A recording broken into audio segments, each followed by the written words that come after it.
You ever walk into a museum and find yourself just drawn to one specific object? It almost feels like magic, right? Well, it's not. It's all by design.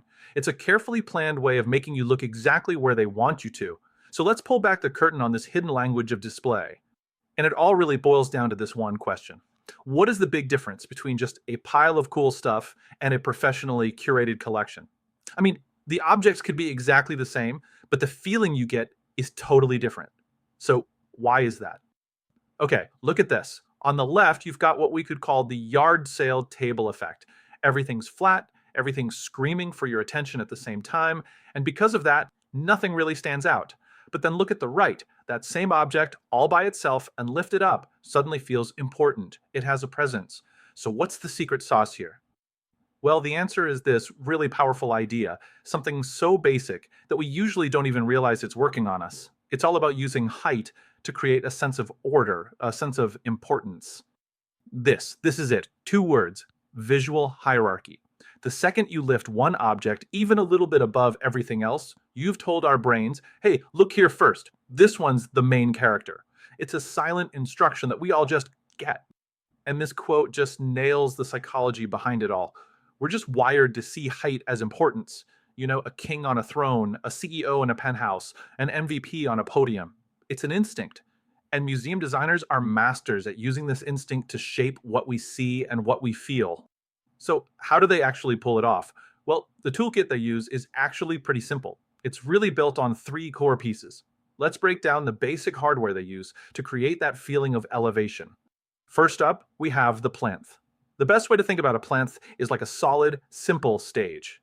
Its number one job is to get an object off the floor, to separate it from all the visual noise, and basically say, look at this, just this. The plinth itself is so simple it doesn't distract you, it just serves the art. Next is the pedestal.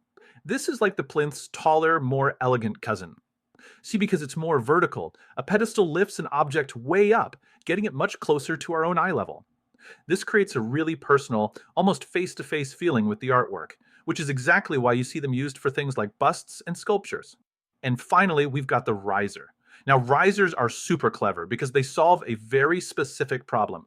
How do you show a group of objects without it turning back into that cluttered yard sale table? By using these smaller, varied platforms inside a display case, a curator can create layers of visual rhythm that leads your eye from one piece to the next in a very intentional story.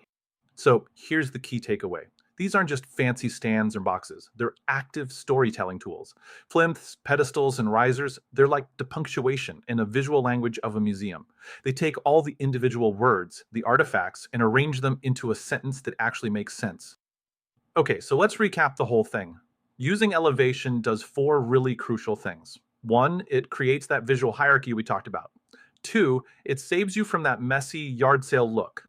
Three, it literally tells your eyes where to go. And four, it's a giant, nonverbal sign that just says, this matters. And that brings us to the final and maybe the most amazing thought here. Once you understand the psychology and you see the tools, this whole complex art form really just comes down to one simple, powerful idea.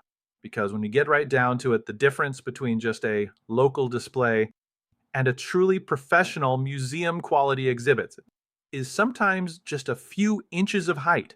And once you see it, I promise you'll never walk through a museum or even a department store the same way again.